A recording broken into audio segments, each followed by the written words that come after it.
Hey. Oh, I just realized I'm going to be in your... I'm a little tiny in the stream feed now because I'm in your window.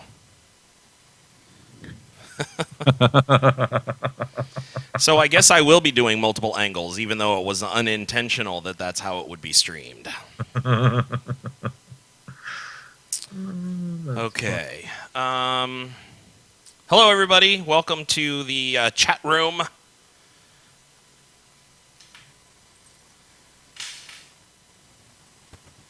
I should put on a show. That's so awesome. And so weird that you can see that.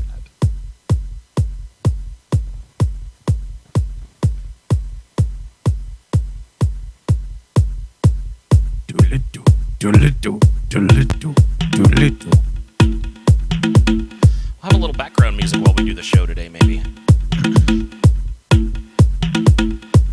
Music bedelicious.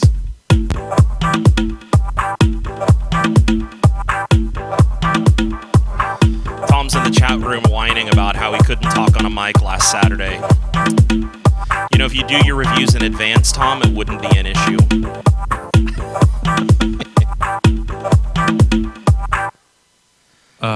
That's right. Chris Cooner, the mom of the Rockin' a Hard Place podcast. Chris is all about that bass. Yes, I am. No treble. Actually, I went through and made some adjustments to my microphone this week. I sat down and was playing around with it in the hopes that we finally, like in the hopes that it would finally clear up some stuff as far as my audio is concerned. I think I was too bassy and I needed a little more treble, and I pulled out some mid also. It was sounding muddy, and I'm going to sneeze. That was one muddy sneeze, man. One muddy sneeze. Man. Now here's something we hope you'll really like. Yeah. Hopefully that audio is loud enough for the chat room and for the video, because it's way down compared to... This is the weird part, Paul. I don't understand.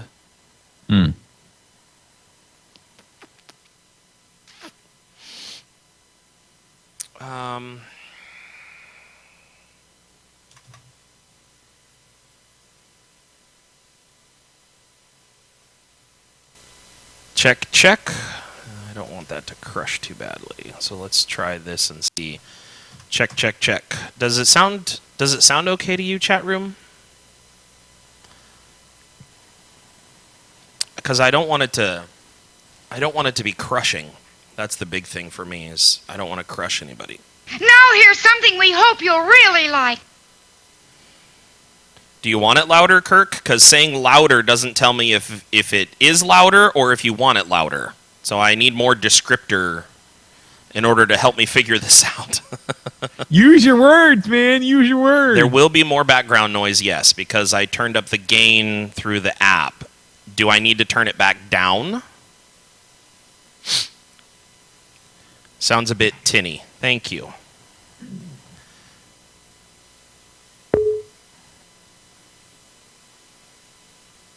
Are you sending me text messages? No. No, that was just my computer asking me if I wanted to install Okay. Okay. Do I need to turn it down? Is it too loud?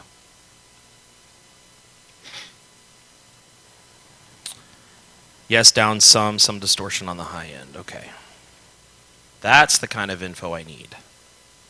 All right, so I'll take it back down to where it was before. Okay. Does this sound loud enough? Check. 1, 2, 1, 2. Tasting. The Rock in a Hot Place podcast presents the one and the only. All right, boys and girls, get ready for The Stew.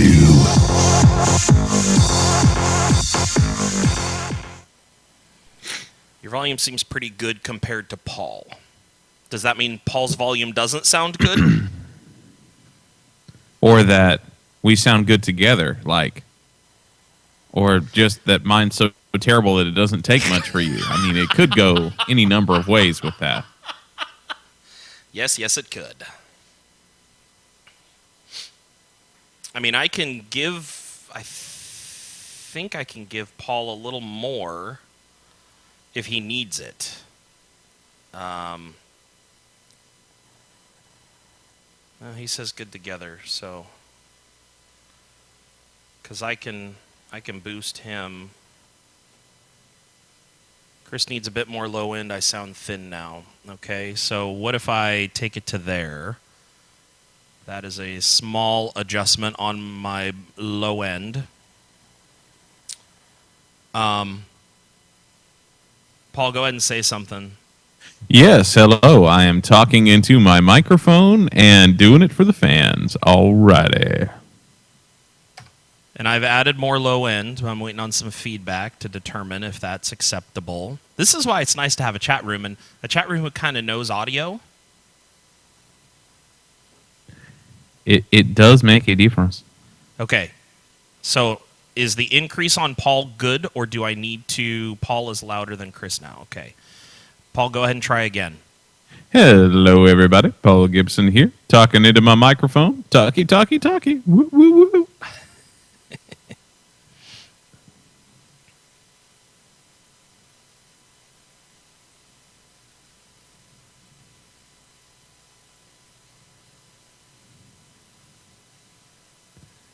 Do do do do do do do do do do do do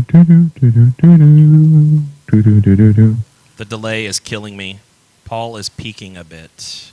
Bum bum bum ba-la-dum. Paul gets some weird... Sometimes Skype does some weird things for Paul, because like when I get quiet, sometimes Paul gets louder. Are those settings clicked back on, Paul, or no? I don't think so. Let me look. No automatic adjustments on my end. Okay. All right. No, I mean, I can turn down my Skype volume to you. It's technically pegged out. No, I think we're finding it. I mean, just playing with the settings and getting it set up is good. Chris needs a bit more low end, as well as another small increase will help. Another small... Okay, so there's a small low end increase, and let's see what that has done. Is Paul's audio better now? Like, is he loud enough? Am I distorted? Do I look like, or do I sound like if I look like this? That made no sense at all, but you know what I mean. No, it's okay. If audio were video, would it sound or look like this? Yeah. Okay, you made the doc, right? Yes. It's quite extensive.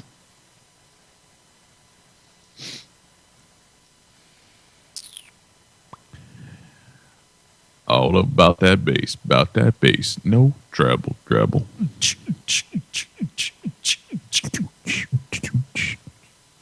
That's hard to do. I don't get how people beatbox. It's very, very difficult. The thing Paul, that gets you me is the sound breathing like you're thing. clipping. Well, I might be. Are you sure you don't want me to turn things down on my end? I can bring you down on my end. I gave you a double boost. Bring him back some. I can't trim Paul's bass. If Paul needs more bass, Paul has to send more bass. I have control over my mic, not Paul's. I can give volume, but that's about it. Okay, Paul, try again and see if they still think you're clipping. Am I clipping? Do I look like a clipper ship or a basketball team from LA? Clipping? Anybody? Clip like a You gotta remember the delay. There's a guest here that hasn't signed in yet. I wonder if that's Timothy. No, it isn't. Oh, is it you? Yeah. Nerd. Well, half the time it logs in and remembers me, the other half it doesn't. So, my Well, after apologies. so much time, let's see, it doesn't sound like it changed at all. Okay, so let me turn this back up here. And let me go back to the settings and audio and turn that back to that and click OK. All right, Paul is back to where he was before. Have Paul turn down some. I think he's clipping on the way to Chris. Okay. Well, try it now, Paul. No, I can't hear you at all now. No. There we go. Try again. How about now? Yes. Are you turning yourself down? I turned myself down a little bit. Okay. Just in Skype itself. Right. Which is fine. Yeah. But now is it pegged all the way out on my end? Right. Okay. I just took it back down one notch so as not to disrupt things too much from your end. And now you guys understand why we record things in two separate houses and then merge them together. Okay. It's so much easier. Kirk says that's better, no clipping. Yay! All right. So does that mean we can finally think about getting on with the show? Could be. Let me make sure that my record volume is working. I guess I should launch my my dog as well. Check. Okay. Mine looks like it's good.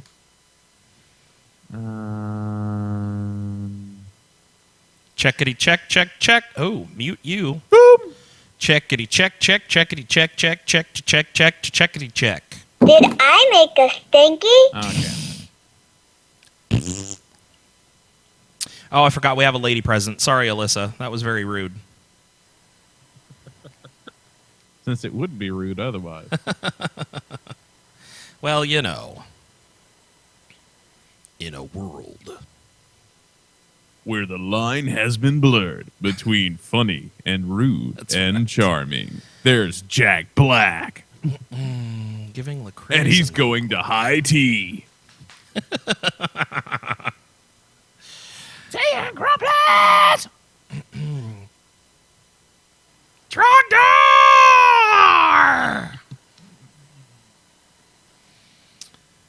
Okay.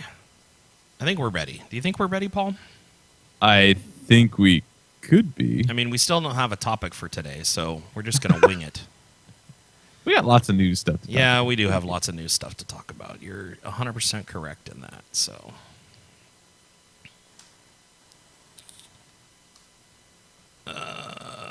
all right, go ahead and let's see. It's a seafoam green clear record. Very nice. Ooh. Yeah, I'm sure it's very pretty.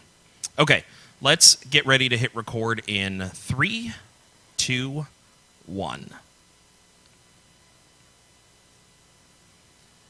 This episode of the Rock and a Hard Place podcast brought to you by Twisted Audio. Check them out at twistedaudio.com. 7 styles, 7 colors. Tweaked audio. Oh. Tweak that just a little bit. Yeah, well, we're going to start over then. Dang it. I'm an idiot. I should have the copy in front of me, but I'm trying to do it off of memory, and that's not good. Tweaked audio. You know what? Now I need to go look up twistedaudio.com just to see what it is. All right, let's back up, start over, and hit record in 3, 2, 1. This episode of the Rock and a Hard Place podcast brought to you by Tweaked Audio at tweakedaudio.com. 7 styles, 7 colors, inexpensive prices. Use the code HARDPLACE, and you get 33% off, plus free shipping worldwide and a lifetime warranty. tweakedaudio.com.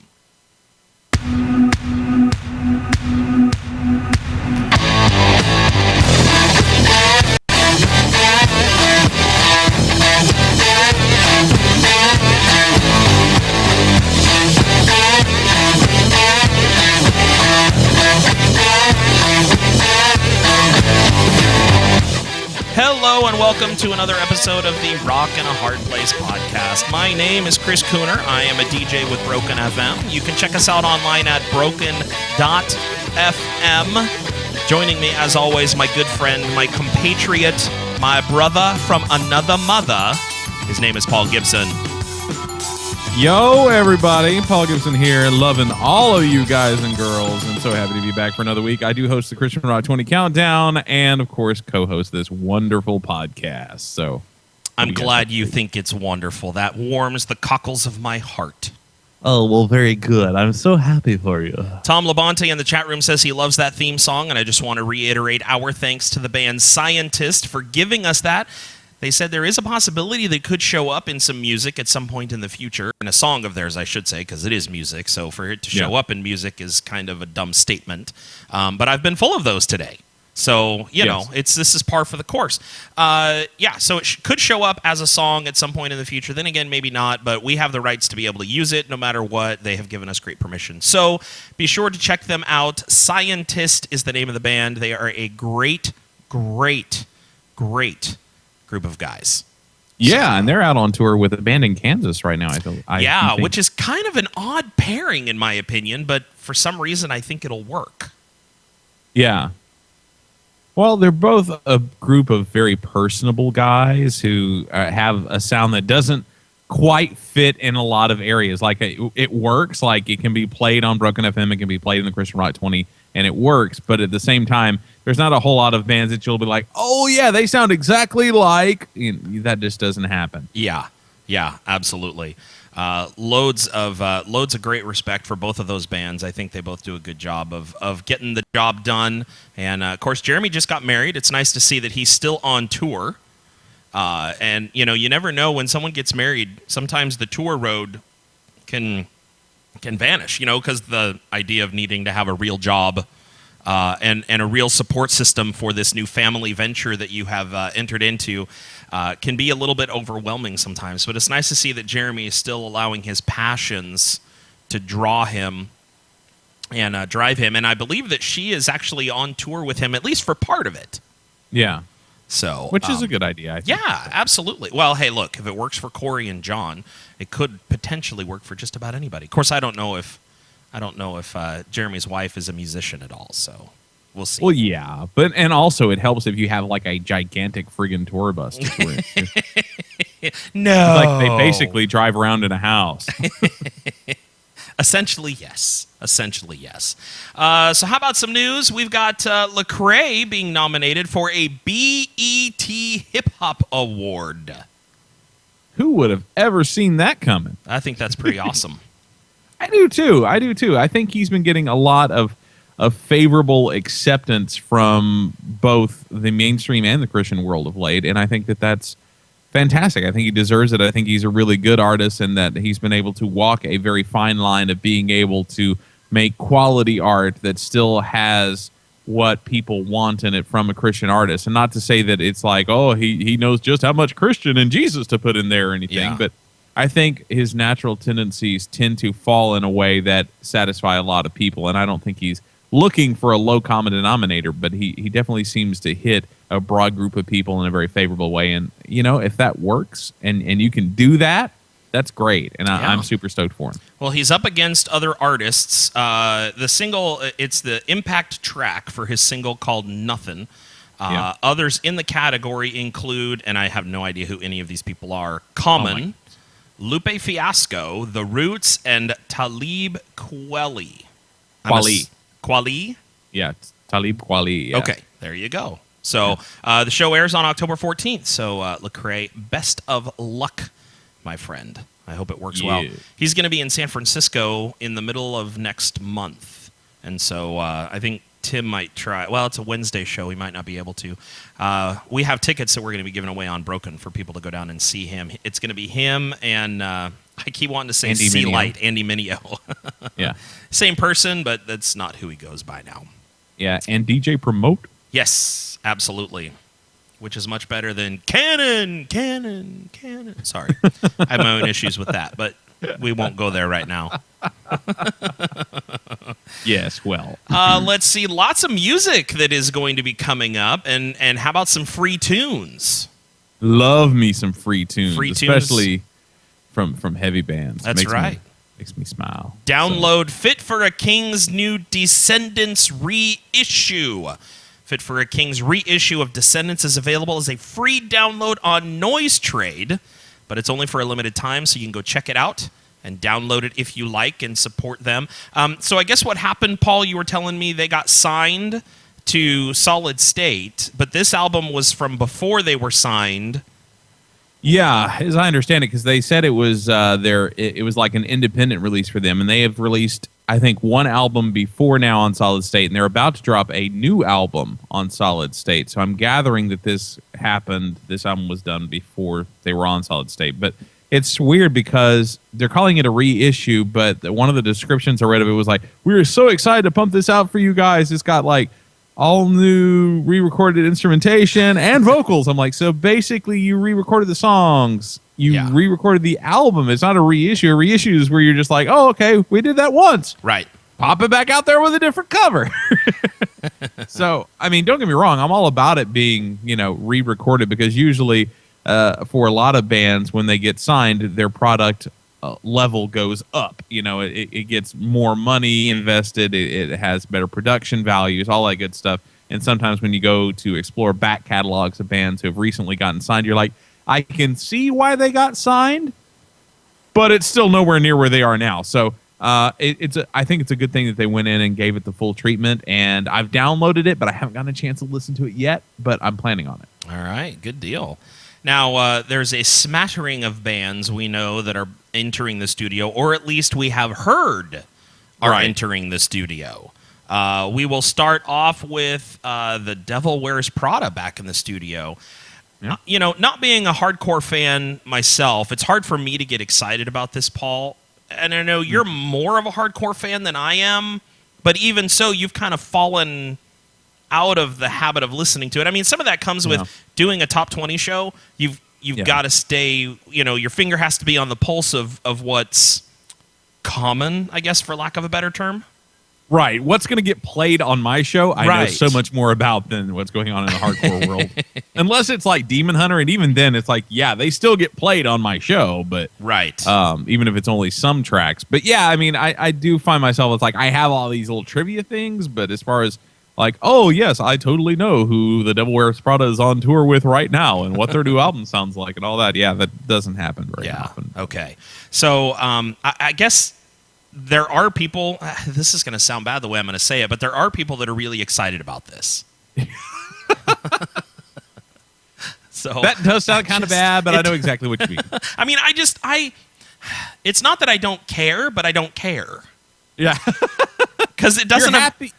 You're happy that a band who's had some effect is still going and is still putting out new music, but as far as personal excitement for your own listening pleasure, this does not fall in that category. No, That's exactly right. I mean, I hear Stryper is in the studio, or at least going to be hitting the studio very soon for a new album. That excites me. Yeah. I'm looking forward to that. Scott Stapp touring in Sacramento. That's exciting. I'm looking forward to that. Yeah. So we'll just kind of have to see. We'll have to see what happens and what ends up going on. Now, what's the rumor about for today? Well, apparently, according to a couple of different websites, they've posted some pictures that I've seen that definitely show them recording something. But the problem is with that being the only thing, is just a couple of pictures of them recording something, is you have no clue what it is. Maybe they're on the next, Pop Goes Punk album, or, maybe they're just recording one track for a soundtrack, or maybe just a couple of the members are like contributing something to another band's album. I mean, you just never really know. Probably the most logical thing would be, yes, they're recording a new record. Right. And it is getting kind of close to that time. It feels a little early, but then again, they are a band who is doing really well right now. They have a lot of things going for them, and, it just could be the time. Kirk says, for today is waiting for tomorrow. Thanks, Kirk. That was lovely. I had to. Somebody chuckle. had to say it, I guess.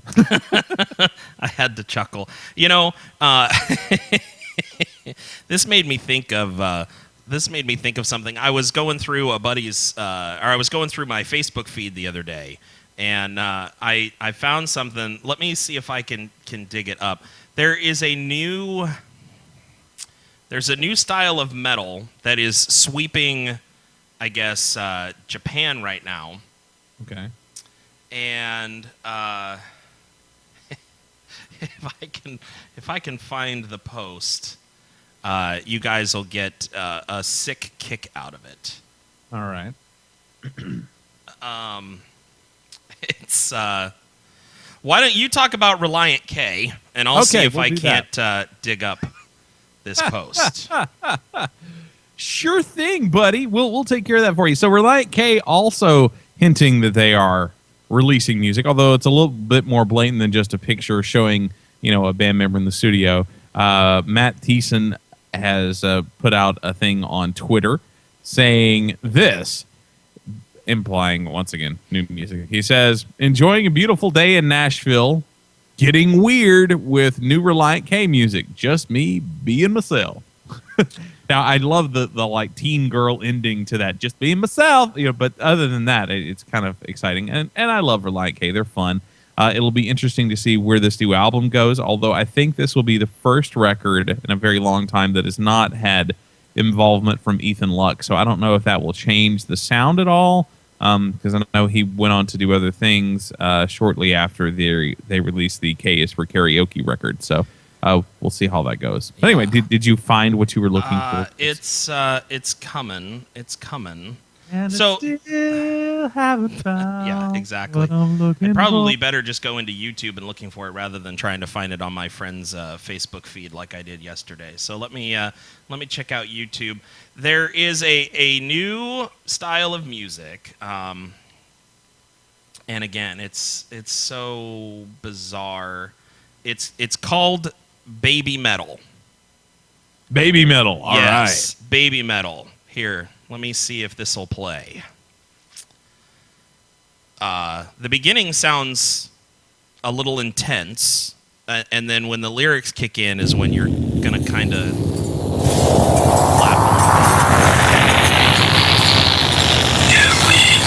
Chocolate.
So essentially, it's really heavy music. It's like really heavy guitars with like pop lyrics and vocals. Exactly. That's exactly what it is. Wow. And and the song is called "Gimme Chocolate."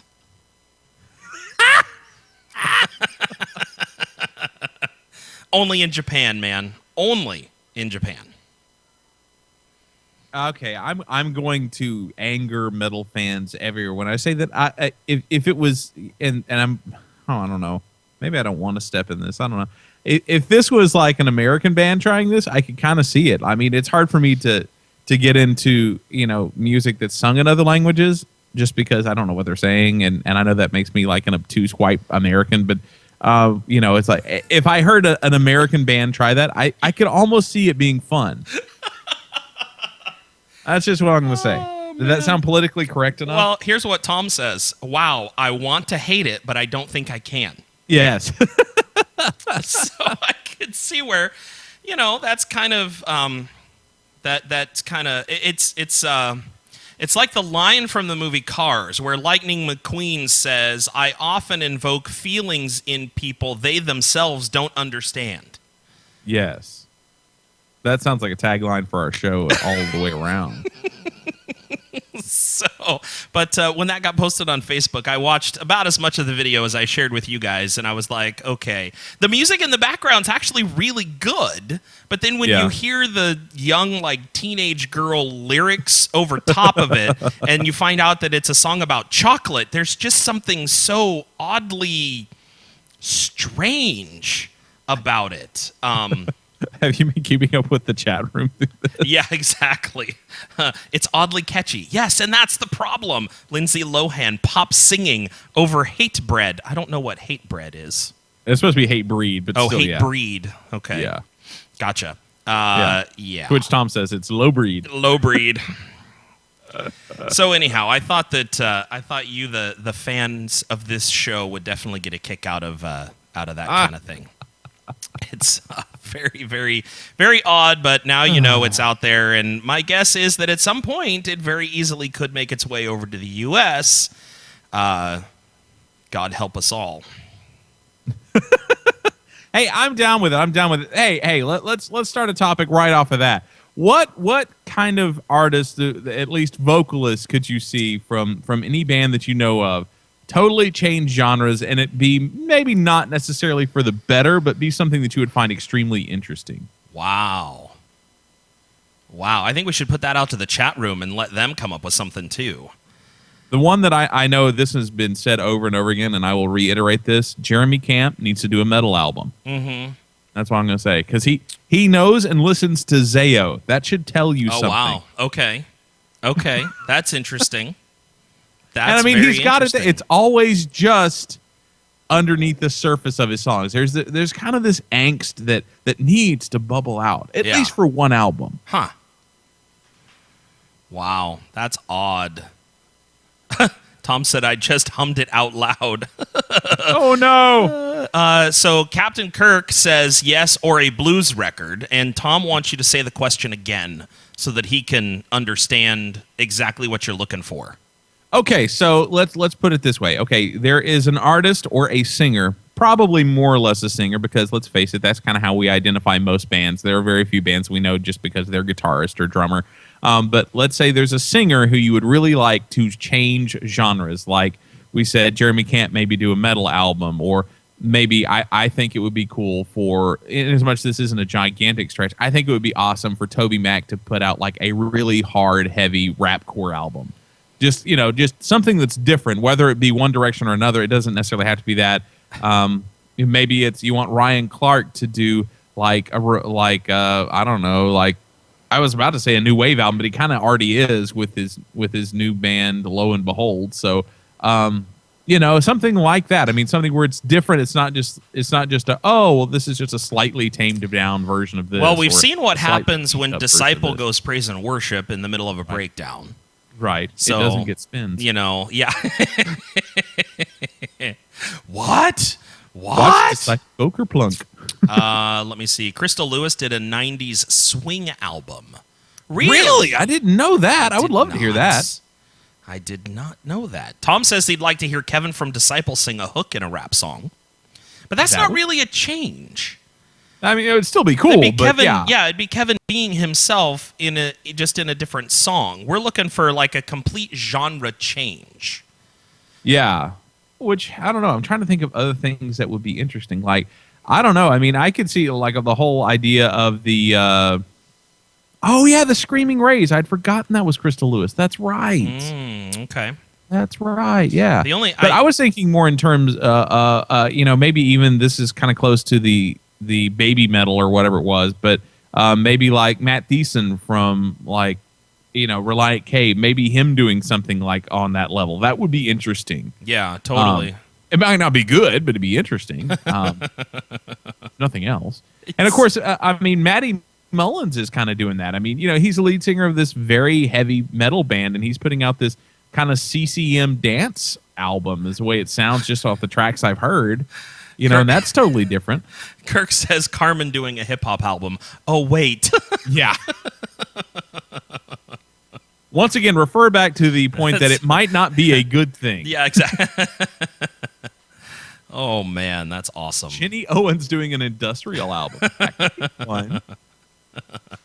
I don't know. I think I wouldn't mind Tyler Edwards doing a screamo and just to see what that sounds like. Right. You know, See, there you go. I mean, there's a lot of potential there. Alyssa, you need to change your genre. I think you need to go more metal. I think you could totally pull off this baby metal sound. So There you we'll we'll see what happens. I don't know. That's hysterical. Absolutely hysterical. Jason Dunn, his album Lights Go Down is going to be releasing music next summer, or at least that's what he says. Now, Jason has been famous in the past for... Oh, Alyssa says her guitarist would love that. Yes. Jason has been famous in the past for making and printing an entire album and then throwing it in the garbage. So, Yeah. you know, you never know what's actually going to happen. Now, I must say, I applaud Jason for his ability to look realistically at what's going on with an album and say, you know what, this is not worth it. This is not what I want to put out. Right. Yeah, no kidding. Because So- heaven knows there are other artists who should have done that at some time or another. Am I right? Am I right? Yeah. So that's one of those things that I definitely applaud him for that. But we'll definitely look to see what is going to go on with that. So the album or the band is called Lights Go Down. It doesn't Right. look like they have anything out yet. Well, we played. You played a clip, kind of. but I mean, who knows Yeah. where that stands now? Yeah, so essentially, it looks like he's going to release another album under his own name, which will actually be more singer-songwritery. And then when Lights Go Down comes up with their stuff, it'll be more like the last stuff that he put out under his name, which is kind of pop-punky. Yeah. It's ridiculously confusing, and I love Jason to death. He is an awesome dude, but he really should have come up with another name for the project just because yeah. It's kind of schizophrenic. Yeah. Just a little. Just a little bit. All right. Well, let's take a quick break and let's see what Tom's review has to say today. Now here's something we hope you'll really like. And a hard place. New music. 1,000-foot crutch. Oxygen. Inhale. Because I was born this way. I got lightning running through my veins. Ain't nobody gonna stop this train. So hop on board or get out the way. Cause I was born this way. I got lightning running through my veins. Ain't nobody gonna stop this train. You can't stop us, we can't be stopped. If you're familiar with different music styles, whether it be blues, rock, country, pop, etc., you know that each genre has within it its own formulas that make up their songs. Take blues. To the non-blues listener, each song can sound the same, but the blues connoisseur understands what makes the great blues musicians stand out. Such it is with every genre, including whatever it is that 1,000-Foot Crutch does. Rock, new metal, rap rock, Canadian awesomeness, whatever you call it. For all those that wanted TFK to release a new album that completely revolutionizes rock, well, you'll be disappointed with the latest effort, Oxygen Inhale. But the ones that understand TFK will find an enjoyable listening experience waiting for them within the 10-track fan-funded new record. The album kicks off with the aggressive, intense Like a Machine. Vintage TFK right off the bat, it starts with a sound that their fans expect to hear before moving into the extremely catchy second track, Untraveled Road, which is sure to make it on hard rock radio, Christian or secular. The third song and first single, Born This Way, is a sassy, conceited winner. No doubt you might have thought that TFK covered Lady Gaga when you heard the name of this song, but rather than celebrating, quote, alternative lifestyles, these lyrics suggest that Trevor takes comfort in how God gifted him and gave him the personality that he uses to bring light into dark places. The record moves into a worshipful ballad as Set Me On Fire shows Crutch's ability to soften up, but yet remain high in quality, both in music and message. I have to say, in this ballad and the ones to come, Trevor's voice is at its best.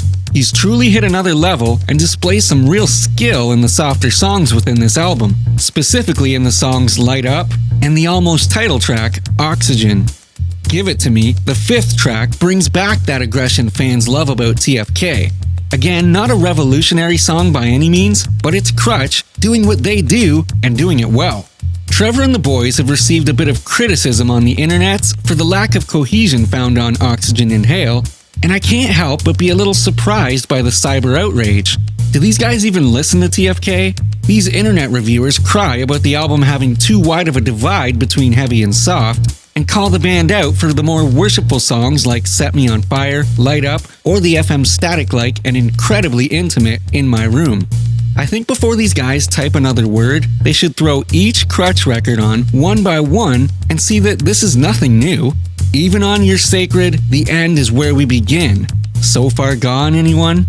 Personally, I love the spectrum TFK has given us on Oxygen Inhale, since I've already found that I crave certain songs when I'm in certain moods. Whether I want to straight up rock out or chill after a long day, or get in the mood to sit down with the word. This record has what I want, and despite alternate opinions, I find it gaining more value with each spin. I give Oxygen Inhale by 1000 Foot Crutch 3.5 rocks out of 5. For the Rock in a Hard Place podcast, I'm Tom Labonte. That is Tom Labonte. He is the host of The Edge on UCB Canada, and you can find more out about him at ucbcanada.com and rockfortherock.net. Now, Paul, you were saying that you weren't that big of a fan of this new album? I want to like it so bad. What is it about it that you don't like? I mean, when has TFK done the formula to where every album sounds the same? They don't. They experiment. No, and that's fine. I'm all about the experimentation. It's not that. It's just some of the songs, to me, come off as the chorus writing maybe a little, I don't want to say lazy, but it doesn't feel like there was as much put into them as I would like. Okay. It just feels like they're like three-word phrases that are repeated over and over again, and just that's a pet peeve of mine. I'm not saying that isn't a legitimate chorus. It's just, for me, it doesn't do it. And the song Light Up, when he hits that high note, we were talking about this, I think, before we started the stream last time, but for some reason that high note there just rattles my eardrums. Like it distorts inside my head. Like it Turn makes your me headphones down. No, I can be in the car. It can be at low volumes. It makes me want to bite off my own ears, which is physically impossible. But it's something and about quite that disturbing. Song. Yes. Anyway, okay. So the sound effects there totally unnecessary. Anyway, so I mean, it's that's something that's a personal thing. I'm not saying it's bad. I'm just saying for me, it didn't do it for me as much as I wanted it to. Right. Born This Way gets stuck in my head all the time. I love that song. Machine is a good song. There's a bunch of good tracks on it. And when I interviewed Trevor about the record, I mean, he fully admitted that this was a little bit of a more mellow record for them, which is fine. I don't have a problem with mellow, and I think that their FM static style stuff is fine. But there was just several tracks on it. I think it was Icy Red and Light Up and one or the other songs that it was either just something about it. For it's the high note for me on Light Up, combined with the whole 3 to 4 word repeated phrase as a chorus thing that just really didn't do it for me. And I mean, I like the songs, but ultimately I think I may actually delete Light Up off of my computer just because I don't ever want to hear it again. It kills my ears, and it's sad because I think it's something that's totally me. I don't think I'm sure I'm not the only person in the world who feels that way about it, but I don't want to try to shade anyone else's opinion on it. Listen to it, enjoy it. If you like it, I'm super happy for you. Right. I think that they did put a lot of effort in this record. Just some of the things aren't the way that I necessarily prefer them, but that's okay.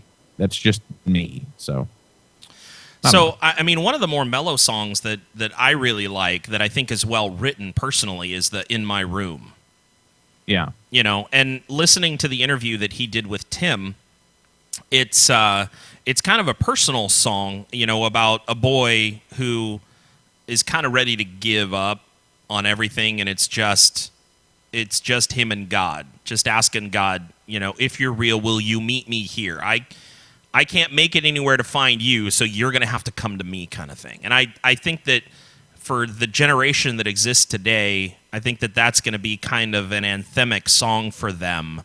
Kirk says, "In My Room" makes me think of Beach Boys, which is true because they did have a song called "In My Room." So I get that, but I don't know. I really liked the album as a whole. I feel like I enjoy it. I don't have the same issue that you have. Right. So, which is fine. Totally. I'm totally okay with that. Yeah. I mean, it's just it's the way it is. I completely don't think of you as less of a person for that. Oh, well, gee, thanks. I appreciate that. Well, before we move on, it is time to talk of our sponsor. We are so thankful for Tweaked Audio. They sell earbuds and headphones at very reasonable prices from what I have seen on their website. 7 different styles, 7 different color options. You can get them with mics or without mics. It says they're designed to sound great for music and talk. The in-ears offer noise reduction because they go into your ear and plug it off.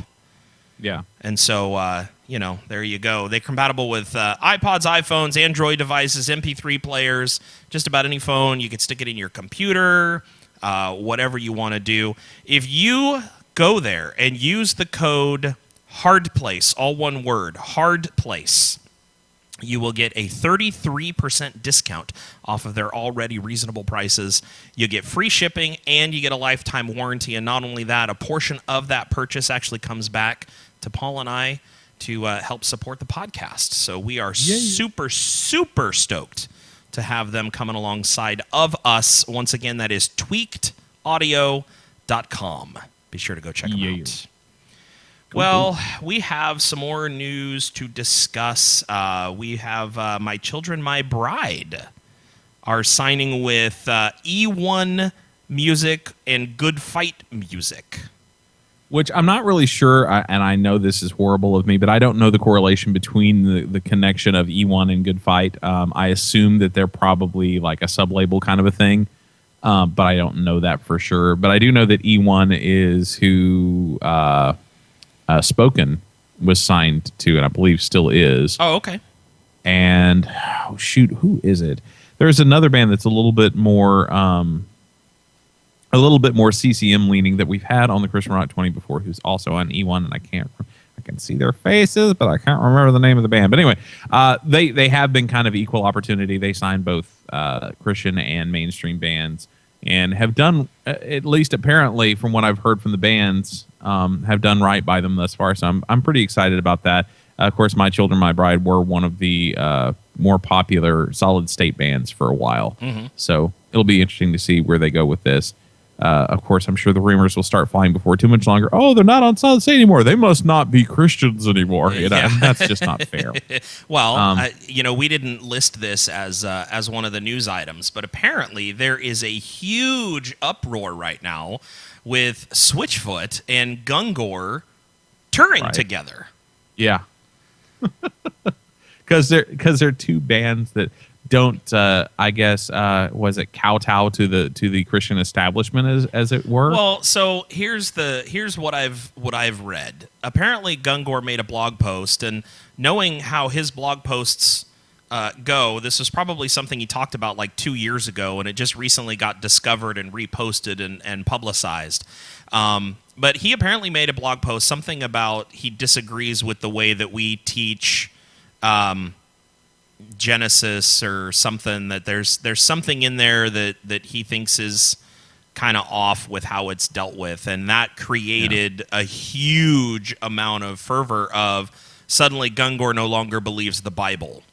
Right, yeah. And then now that Switchfoot, which keeps its feet in both worlds, the mainstream and the Christian rock world, now that they've decided to tour with them, Switchfoot is getting a lot of backlash because it's suddenly, the band that can't decide whether they want to be Christian or not, and now they're touring with a guy who hates the Bible. Right. I mean, it's like, oh my goodness, people. can we jump off the hate train for a little while? Right. It was like, let's make it less desirable for them to identify themselves as Christians. Let's see how big of a jerk we can make ourselves look to where no one wants to ever talk to us. Yeah, there was a... Like, do you want to be a part of our club? We'll slap you. Yeah.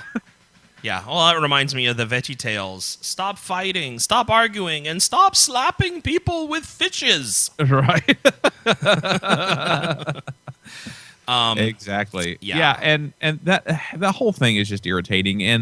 And you know, it's like and it's funny because I've heard several reactions to the whole Gungor controversy that have, I don't know, almost seem like they're just kind of backhanded solutions in a way. Right. I don't remember who it was I read something by, but I mean, it was well written, and I know a bunch of people reposted it, and that's fine.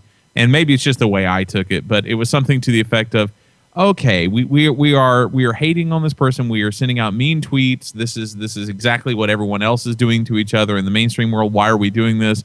And then he cited some scripture about, if you know that your brother is wrong, don't chastise him publicly. Mm-hmm. Pray for him and hope that they come back around. And I'm like, okay. So basically what you're saying is, I know you're completely and totally dead wrong, but I'm going to be nice about it. It's like, yes, you should pray for everybody. But, it's like if you've ever had one of those friends who was maybe somehow on another level of church than you, and I'm trying to think of a better way to put this, but, one of those people who that everything comes back around it. Like you can mention baseball and it comes back to Jesus. And I don't want to say that everything isn't connected to Jesus, but people who like to smack you upside the face with a crucifix. Right. It's just this horrible thing where you're just going, okay, I just want to talk about the Princess Bride movie. I don't want to talk about how it relates to Christianity. I just want to enjoy it for what it is. You don't have to bring it back around to the cross for it to be okay. Right. And, if you've ever had one of those friends who looks at you and goes, and says something to the effect of, "Oh, really? You're going to do that? I'm going to pray for you." Yeah.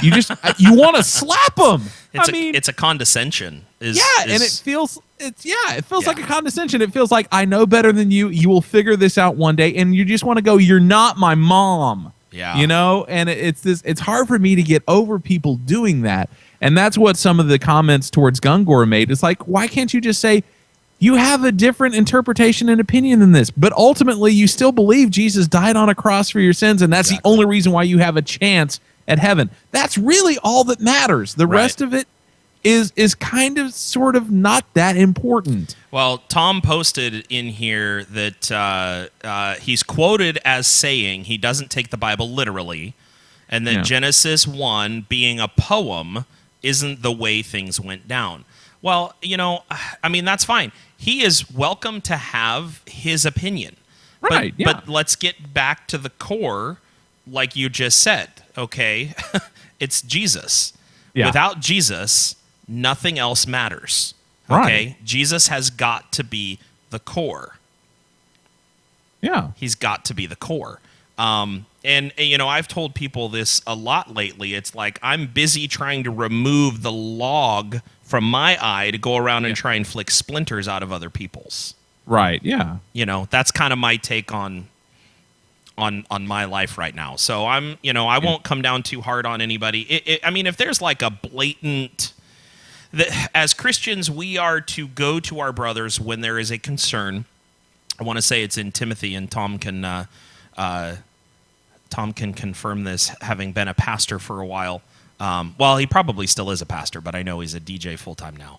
I want to say it's the Timothy account where he says, if you find your brother in sin, go to that brother and talk to him about it. If he decides not to turn, then you take somebody else with you and you both go and talk to this person. Nowhere does it say tweet and Facebook to the masses of what it is this person has done and try to roust them into submission that way. The only time it goes public is within the confines of a church to where the church feels that they need to exercise whatever that church discipline may be for whatever the quote-unquote sin in reality is. Yeah. But it's a long process. It's not Matthew 18. Thank you. Yeah.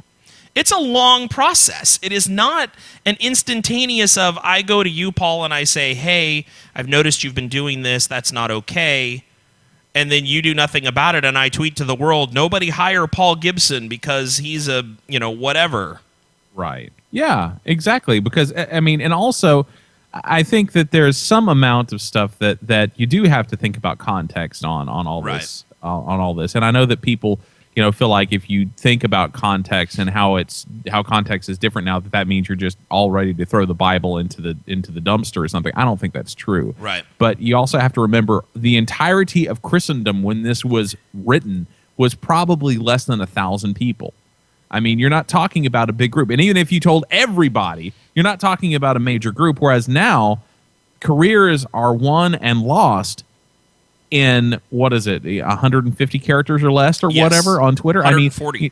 140. I mean, think about, this is an extreme case, and this is not at all related to Christian music, but think about what's happened to CeeLo Green over the last 2 weeks. Oh, He yeah. made one really dumb butt comment. And his career, at least for probably the next year or two, is in the toilet. Right. He lost a TV show because of it. Yeah, I think there was a tour that got canceled. I mean, he is going to be unsellable for a while. Yeah. For a mass majority of people, and women especially. And it was something dumb that he said. Whereas if he had said the same exact thing to one person who thought it was funny, it wouldn't have made any difference. But you have the ability to put out something to just a gigantic audience. And it's so easy to think that you're not when it's just you in front of a computer screen. But please, for the love of goodness, if you're getting ready to judge a Christian artist on something or anybody, think about the fact that you are just proclaiming it to the world. So what if you only have 100 followers on Twitter? Right. That's still 100 people. If you wouldn't say something like that in front of 100 physical people. Well, and the thing I don't think a lot of us understand is the permanency of an internet presence. Oh, yes. It's not going away. No. Let's take a look at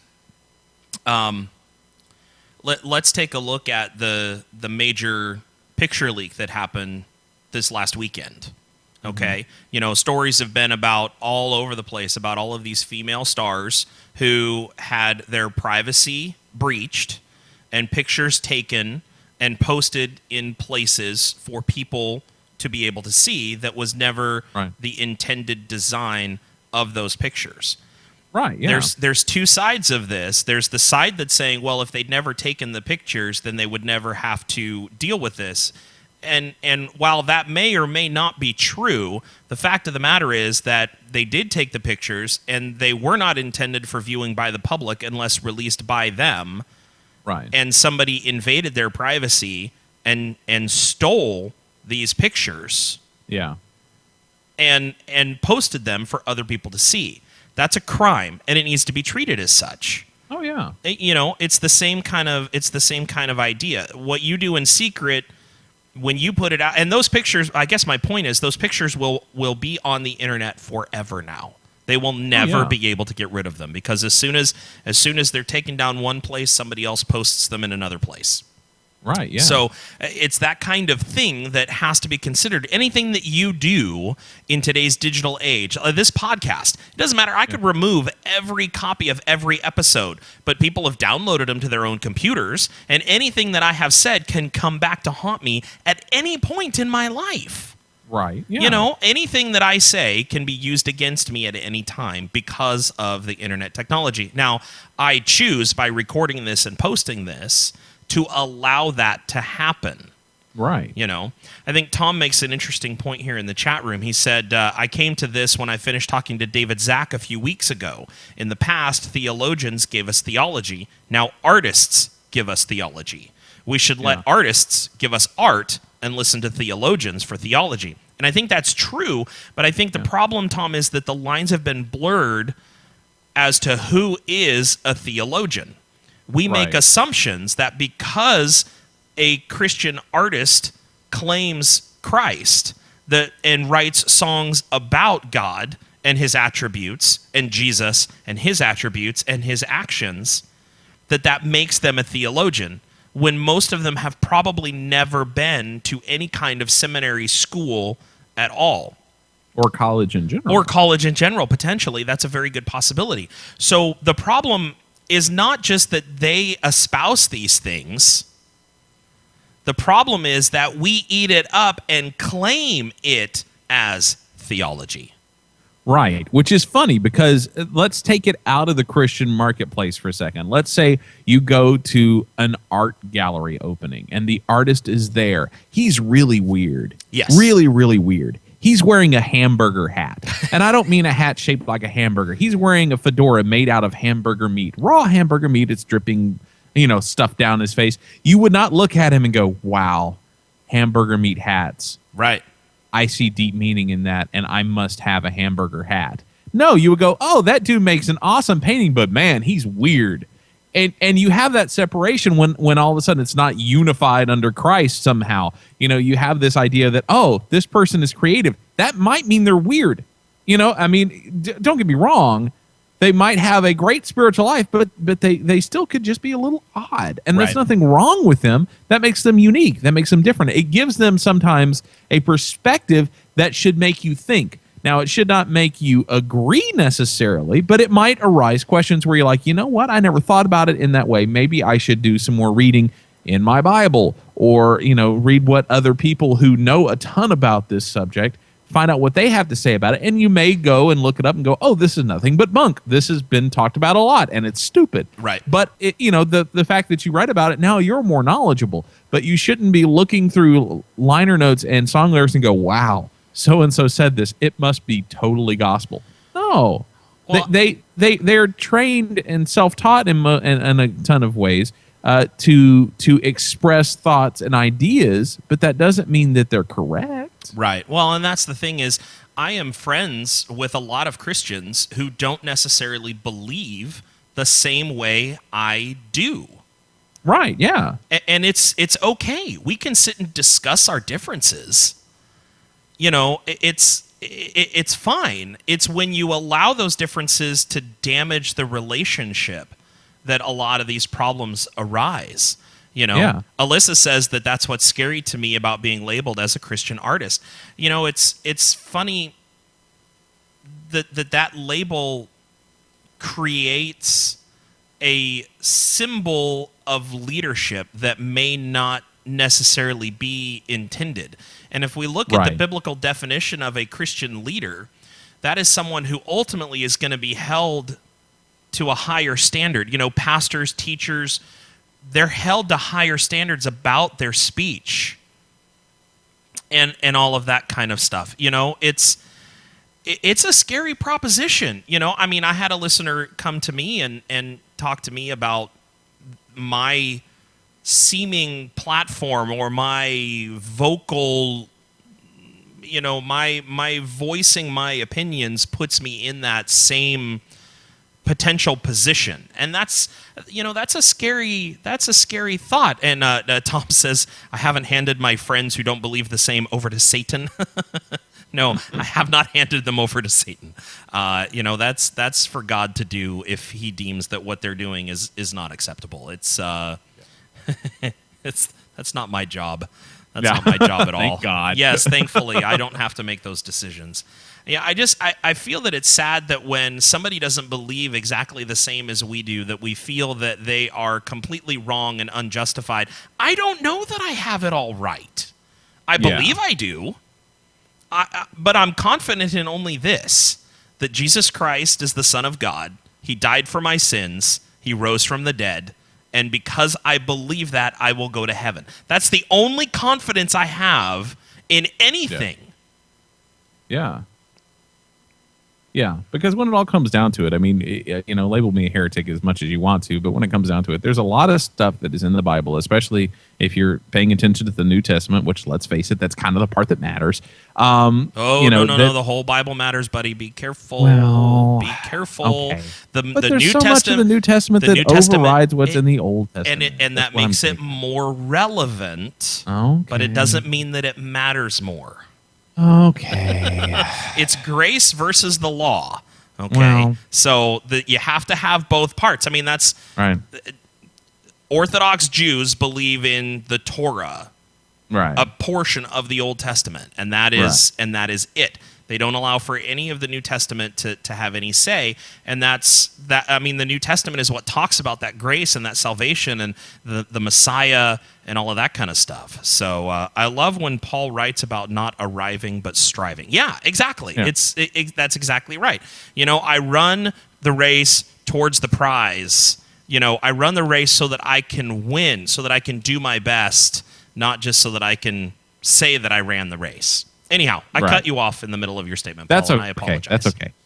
Well, the basic idea is, to me, if there's a conflict between the old and the new, I'm going to go with the new every time. That's kind of what I'm getting at. Right. And I'm not saying that they're like always at odds and it's like, they're, whatever. I mean, you can get into whole huge theological discussions about that. That is not what we're here for. That's not what we're here for. But, when it comes down to it, there are some things that aren't quite as clear cut as I think we would like them to be. I think there are some things that we would love for it to be completely 100% spelled out. This is what you need to do in this specific situation, because if you don't have that, then you honestly have to think about it. And you have to come down to some more broad rules like love one another as yourselves. Sometimes it would be easier if it said, well, if they have slapped you, well, then you have all permission to gouge their eyes out with a fork. I mean, some people would like to be able to do that, but no, it doesn't say that. It says, you are supposed to love them more than yourself, and you're supposed to put others first. And, sometimes that's hard because you have to put that towards things that you would like for there to be an exception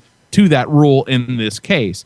But, you have to be able to think about these things. You have to be able to go past just a specific checklist. It's not like, yes, you can pray, and praying is good, and you should do that. But you're not always going to get a specific, clear-cut answer beamed into your head from God saying, yes, I have heard your prayer, and this is exactly what you need to do right now. I know you're really struggling with this. I'm going to take that struggle away. You should do this exactly to the letter, and everything's A-okay. You have to be able to think about these things. And in that, you need to think in terms of when my favorite Christian band says this, and that seems weird to me. Maybe it seems weird for a reason. Maybe it doesn't. But that it never hurts to look deeper into lyrics, into something that an artist says from stage, whatever. In the end, they're human beings. They're going to say some stuff that they will probably regret the next day. Well, and I think that this is important. That's why we are to be in the Word ourselves. Oh, yeah. And not just receive the teaching from others and assume that what they're saying is truth. If your pastor is preaching from the Bible, which I sincerely hope he is, topical sermons are great for a season. But there comes a time where you need to crack the Word open and see what the Bible says about specific things.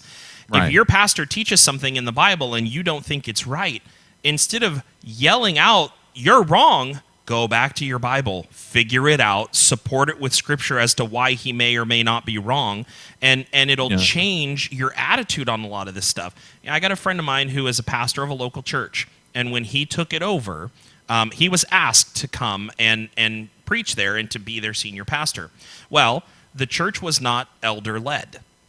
Right. And he believes that it is biblical, and I do too, and that a church be led by a group of elders. And the Bible's very clear about what the qualifications for elder are and everything like that. Well, he started preaching on this because he wanted to move the church in that direction, but he wanted to give them the biblical basis of what an elder is and the requirements and all of that. Well, he had people come up to him after, and they were angry. They felt that he was completely wrong, that was not what was designed for the church at all, and they left the church. Well, there was, I think, 3 or 4 couples who felt this way, and they all left. Right. Well, about 2 or 3 weeks later, one of the couples comes back, and they call him aside, and they say, "You know what? We went home, and we read our Bibles, and we went over the documentation, and we did some research, and we found out that you are actually right, that it is scriptural what you are trying to do. Right. And so we are on board with your decision, and we will support you in moving forward with this." One couple out of 4 that left came back. Yeah. You know, I mean, go and challenge it yourself. Dig in your Bible. Get the references. Find them. Make your statements based off of the facts in Scripture, not what you feel the facts in Scripture may be. Yeah. You've got to be very, very careful. You got to look before you leap. Yeah, and totally. I wouldn't be a bit surprised if more of those three couples may have figured out that they were wrong, and still didn't want to come back, because let's face it, that's kind of embarrassing. Yeah, absolutely. Absolutely. I Which agree. Which once again comes back around to, maybe you should think before you open your mouth, because oh my goodness, it's so much harder to take it back. Yes, very much so. Well, I know this has been a heavy conversation, and unfortunately it's not going to get any lighter with this next bit of news that we have.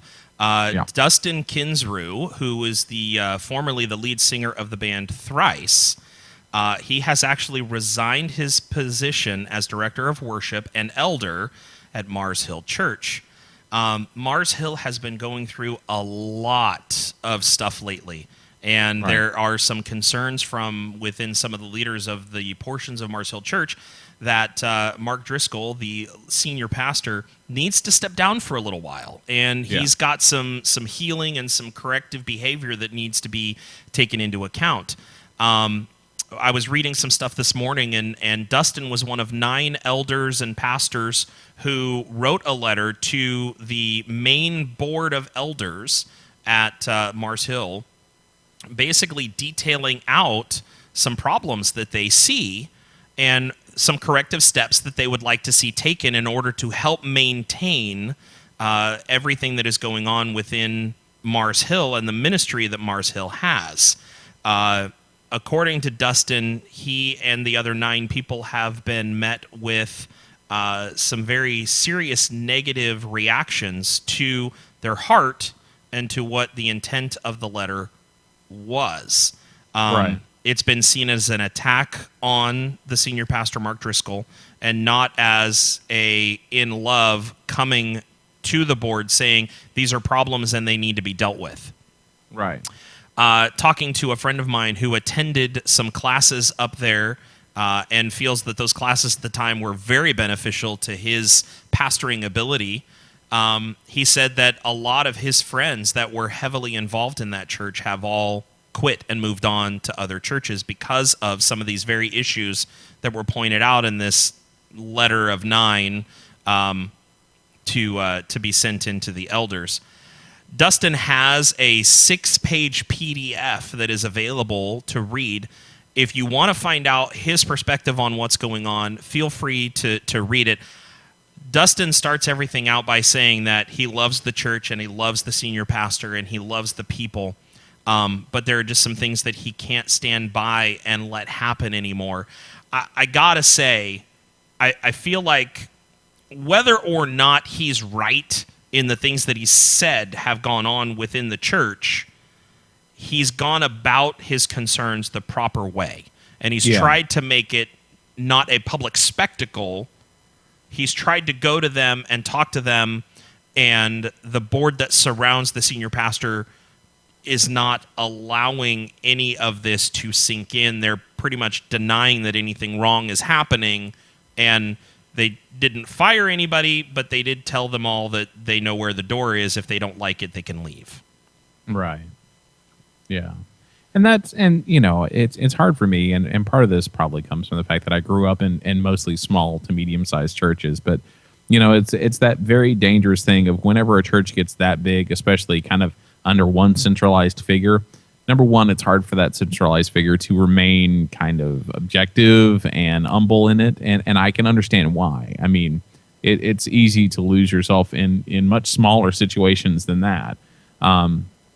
But, you know, it's also easy for it to become something that, you know, people who are running it very easily see it as a train that can't or nor should be stopped. You know, it's like, well, that might all be true, and yeah, that's wonderful, but we can't stop now. You know, this is this big thing now, and it would be horrible for people to figure out that there's problems in something that's this gigantic and covers so much ground and means so much to so many people. It's like, well, I get what you're getting at, but ultimately, people will respect you for saying, okay, we misstepped. We need to take another look at this. We need to make some course corrections on some things. To me, that's not a sign of weakness. To me, that's a sign of of wisdom and self-acknowledgement and being realistic. You can't be that big and not have a misstep. Totally. And that's the thing. I agree with you that it's a matter of taking stock and going, okay, you know what? This is a problem. And so we need to address it, and we need to be humble about it, and we need to seek for not only forgiveness to anyone who may have been hurt by this process, but we need to take a step back and realize that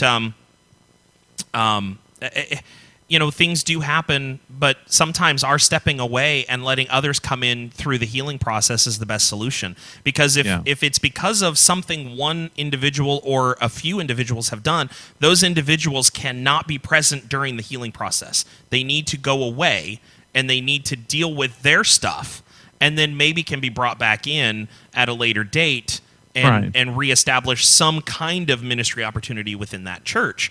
But the healthiest thing is going to be for them to not be there for a little while. And it sounds, I'm reading into what I'm seeing from the outside, so understand this is my own opinion, but it sounds like the senior pastor and there's a couple other people that are supposedly in on this whole deal, that none of them are willing to give up their quote-unquote power and step down for the betterment of the church. Yeah. Tom says he's rereading the letter, and Dustin's been one of his heroes for about 10 years now. I appreciate what Dustin has done, right or wrong. I feel like he's at least tried to head down the right path. Yeah. Which is difficult. I mean, yes. It's a very charged situation. It cost him his career as a worship pastor in a very large church. Now, I mean, we noticed a few weeks ago that a lot of the Mars Hill bands are no longer on the Mars Hill label. That they're starting to sign on with labels outside of that. And so that's kind of a telling thing that something is going on when people begin to leave in those kinds of numbers and those kinds of things. When you've got an in-house label, why would you not stick with your in-house label? Well, there must be something going on. Yeah. So, all Craziness. right. On a happier note, Scarlet White is set to release The In-Between on October 14th. You? Super excited about that. I mean, I think that they're one of those bands that very easily could be a big thing in the near future, and excited about that. And they were able to get in with the bassist from the Goo Goo Dolls, for those people who remember the Goo Goo Dolls. Evidently, Robbie, the bassist there, has some connections with I don't know if he's part of the production team or if it's just a production team that he uses or what, but he was able to work with the band and get this production team on board to make this record. And their new single, Wake of the King, I think is really good and seems to be getting some traction very quickly. So I'm excited for him. Awesome. Good deal. And the last thing we have to talk about is that Pillar apparently has unveiled their new album cover for One Love Revolution, which releases next February. It's a picture... It's wait so long. Yeah, totally.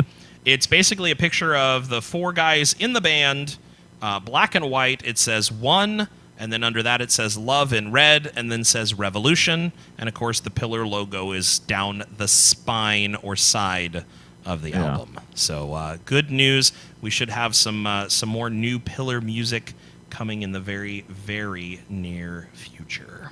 Which it'll be interesting because the single that they released that was off that compilation doesn't sound like the Pillar that I would have expected them to sound like. It was like way heavier than most of their stuff. I didn't think it was especially great, but it was definitely heavier. So I'm curious to see what kind of direction it takes. Yeah, and yes, Tom, it's not a great album cover. It says lamest cover ever. Yeah, awesome. they should have held on to that one a little bit longer, considering they're not going to release the album for like 5 months. It looks like they made it in WordPerfect 98.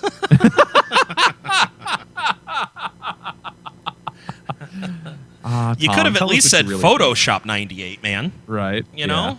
Was Photoshop around in 98? I don't know. I'm going to be mean on one more thing. I never noticed until just now, Rob Beckley has kind of a funky shaped head. Yes, I noticed that earlier. It's wider in the middle than every other place. He's an awesome dude, though. Super excited about it. I've never talked to him, so I will. I'm sure we'll have an opportunity when the album comes out to do an interview, but but I have yet to actually talk to the man. So we'll see what happens. How about this?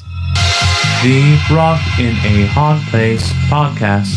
presents The one and the only. All right, boys and girls, get ready for The Stew. It is time for the stew. One movie, 3 songs. Chris has got to figure it out. And this time around, Chris, I made it your favorite theme. They all came out the same year. You suck. I love you, man, with the love of the Lord, even if you do think I suck. So as we get into this, I want to explain what happened, because this was about the time in the show where everything went dead. Yes. And so I was without internet for 24 hours. Oh. I don't even know how I survived. I mean, I had my cell phone, my iPhone LTE plan that I was able to get online with and stuff like that. But I couldn't do anything with my computer, editing or anything like that, because I couldn't download Paul's portion of the program to deal with that. I couldn't post it anywhere, anything along those lines. And so what ended up happening was the next day I had a guy from AT&T come out. Super nice guy. I got home from church. He was here within a half hour after that, and went out to the box outside the house, was testing. He's like, yeah, you're not getting any signal to this box. So I got to drive out to the street and take a look at like the main terminal. Right. Okay, fine, no problem. He comes back about 20 minutes later. Apparently, somebody at about this time last Saturday had been working on that box and accidentally clipped one of my wires, thus killing my internet. So he had to run a new wire to the terminals and get it all connected up and ready to go. That's most unfortunate. I was very happy that he figured that out. Oh, speaking of no internet, I've got a similar story that's kind of funny. Very short. Okay, go so ahead. Our internet goes out at our house. We call the tech support line for our internet provider, and I go through the little button things. For tech support, press 3. So I press 3, and I'm sitting there and hold music. Then all of a sudden, a voice comes on and says, "Hi, are you still there?" I'm like, "Yes." He goes, "Okay, so what you're going to need to do is you're going to. I see that you have restarted your router a couple times. Go ahead and restart one more time, and if that doesn't fix it within a couple of minutes, go ahead and restart your computer. We've been doing some maintenance out in the area, and that should take care of it." I'm like, "Okay, whoa. Just so you know, you just started talking to me for the first time when you answered the phone. You weren't talking to me before." He goes, "Oh, really? What's your address?" So I gave him my address. He goes, "Oh, okay. Yeah." So the exact same thing I said before applies to you. Sorry, I was on hold with somebody else who sounded exactly like you. And yeah, so yeah, same thing. That's funny, dude. Yeah, I was like, yes, I am still here. I had no idea. I just thought he meant, "Are you still holding?" Whatever. But yeah, it's weird if they pick up the phone and say that. You're like, "Of course I'm still here. I just got here." Right. And what if I say no? He's just going to think I'm insane. Like, no, well, it just means that his previous call got disconnected, and now the person who he was talking to is in the queue about 12 people behind you. Probably, yeah. Because our entire neighborhood went down for like about 15 minutes, I think. But anyway. All right. Well, let's see. This is the stew number 25. Mm-hmm. So let's see what you've got for me today. We'll take a word and make it bigger. I already don't know that one. The clock on that 9-foot nuclear weapon is ticking. I can't hold it in, my soul is screaming. Hey you. Well, it's about time. I haven't thrown up in about an hour. I just can't wait to see you there. Beside me, beside me.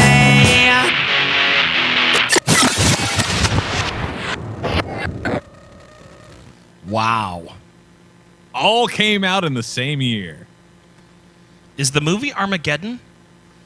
I am impressed. With no lines from actual main stars, you got it. That's very cool. Well, I didn't get the early one. The first quote, I was like, okay, I have no idea. And then the more I got to think about it, I could tell that was Steve Buscemi. Yeah. And I thought, okay, what movie would he have almost vomited in? Oh, he was in Armageddon, wasn't he?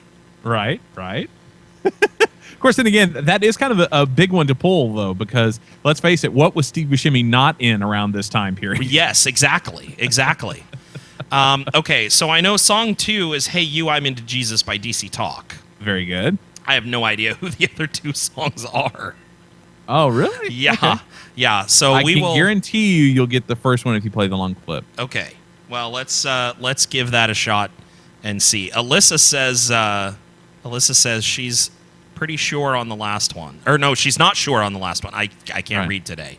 Let me see. Tom says I did tech support for an ISP a few years ago. I loved it. And yeah. Okay. Yeah. So, just making sure I didn't miss anything in the chat room. Okay. All right. So here is song 1. We'll take a word and make it bigger. Oh, hello. So here goes. Step up to the microphone and say, hey, man, there's only one way. All right. Step Up to the Mic by the Newsboys. Yeah. Then you need to be told. All right. Step Up to the First Mic. Yeah. one for Peter Fuller. Step Mic, Newsboys. I love how he's writing this down. Like Yeah. you might forget. Yeah. I well, like it matters. I mean, I've got my book here that's got all the previous episodes all written down. It's like Unless you need to refer back to those and this study. matters so much, I mean, I may have to go back in history and look at this. So When your memoirs are written, this will be a big Yes, part of them. That's exactly right. The stew. All right, let's check out song 3 and see if I can figure that one out. I just can't wait to see you there. Beside me, beside me. I got a super good feeling about today. I got a clue that you and you're never gonna go away.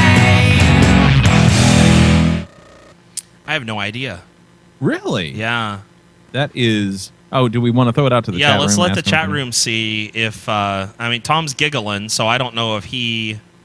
I think he was just laughing about your book. Oh, well, that may be. The delay seems about right for that. Because yeah. as most of you who aren't in the chat room and are just listening to the audio portion may or may not remember, there's a good, 10 to 30-second delay in between what we say and then when the people actually hear it to be able to respond. Then they have to type. So Right. the chat room is not always as timely as we would like it to be. Oh, uh-oh. There you go. Bleach! Oh, okay. Okay, Yeah, that makes Bleach. sense. Super good feeling, yeah. That makes sense. All right, It's off good the deal. Static album.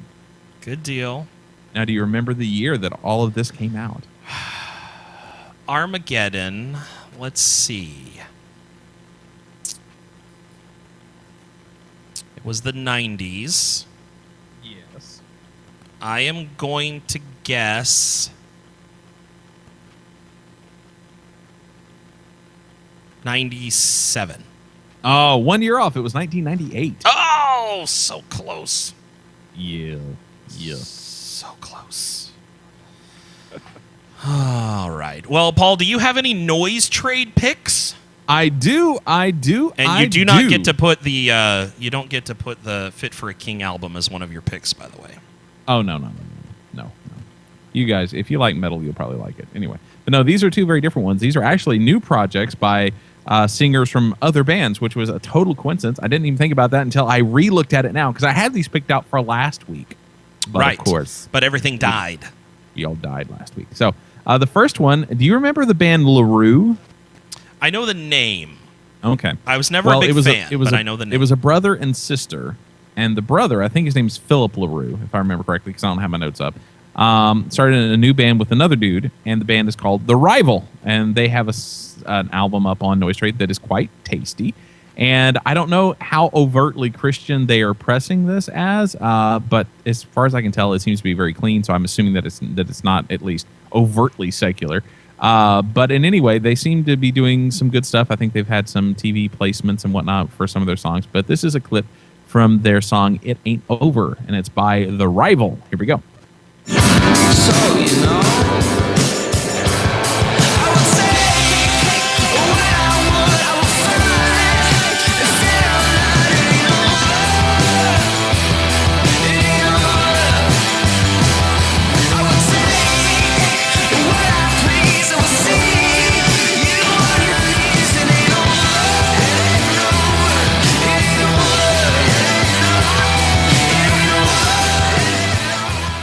But I think it's kind of cool. Yeah, it's got a classic-y kind of feel to it. Yeah. Kind of mixed with a modern indie rock, but I really enjoyed it. But the album is a self-titled release. I think they have a new one that's come out since then. I don't know how long ago this one technically came out, but they have a new EP that's out called Endless. But this is off their self-titled release. It's on Noise Trade. It's got 10 tracks on it, and once again, it does feature Philip LaRue. And they recommend it for people who might be fans of Tears for Fears, Keen, The Killers, MGMT, and U2. So I can see all that. I totally see all that fitting very well. Yes. So it's some good stuff. Now the other one is decidedly different from previous projects by this person. And do you remember a band called Further Seems Forever? Yes. Okay. Well, Further Seems Forever, of course, has been through several vocalists. It kind of became an inside joke because they kept on changing vocalists almost every album. But their original lead singer went on to be the singer for another band called Dashboard Confessional that had some moderate success, had a song on one of the Spider-Man soundtracks, and, were kind of one of those bands that people love to say that they liked because it was, it was kind of a cool thing. Right. But not everybody knows who Dashboard Confessional. I do. So anyway, so he started a new band called Twin Forks. And this may be a little too on the countryside for you, but it's kind of alternative folk rock kind of stuff. But this is a clip from their introduction to Twin Forks, which is like an EP smattering of stuff that is on their full length. But the song's called Back to You, and I submit this for your consideration.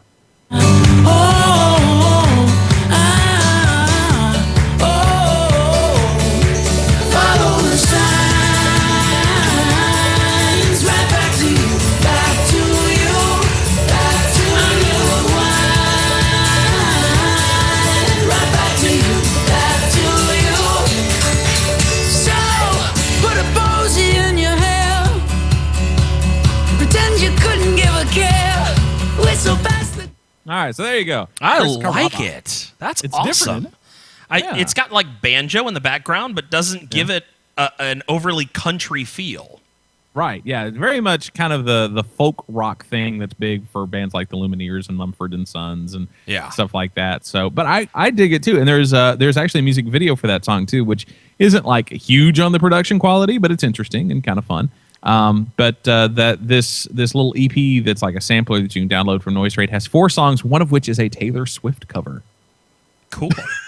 But it's not one of her Taylor bigger Swift. songs. Yeah. Tom says you're a Noise Trade gold miner. That's right. Look at me go.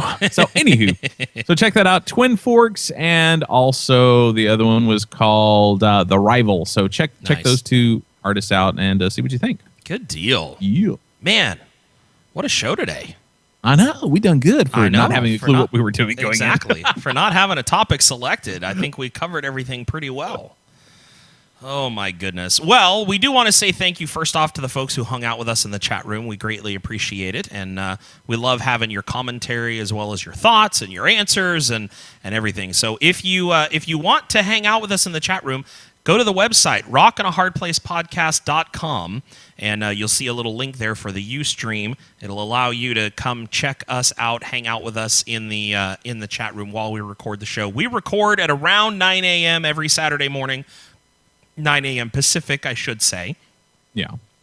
You need to figure out whatever the time is where your zone is and go from there. So 9 a.m. Pacific is what we try to shoot for right around there. We come on a little early, and you get to hear Paul and I being idiots and trying to figure out what we're going to talk about for every show and all of that right before we film.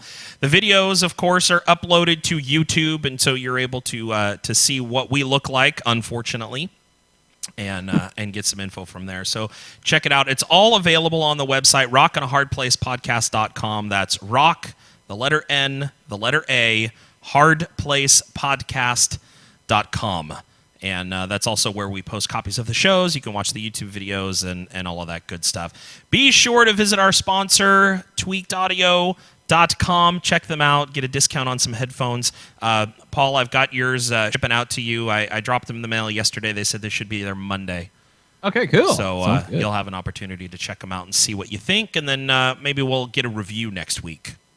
All right. Sounds like a winner. Oh, what you think? One minor thing that we may delve into next week, but somehow I totally didn't copy it over into our news document. But Don't forget, if you are a Falling Up fan, they're doing a Kickstarter, and it will apparently be their last album ever. So, we've heard that before from other bands. Who knows if this will really be the last album ever, but right now that's what they're planning on.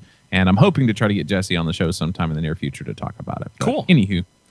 Good deal. Falling Up, check them out on Kickstarter.com. Kickstarter.com. Yeah, not a problem.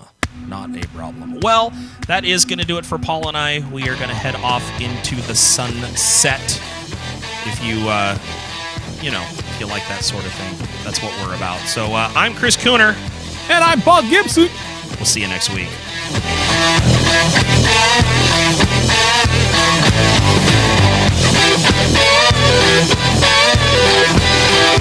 back.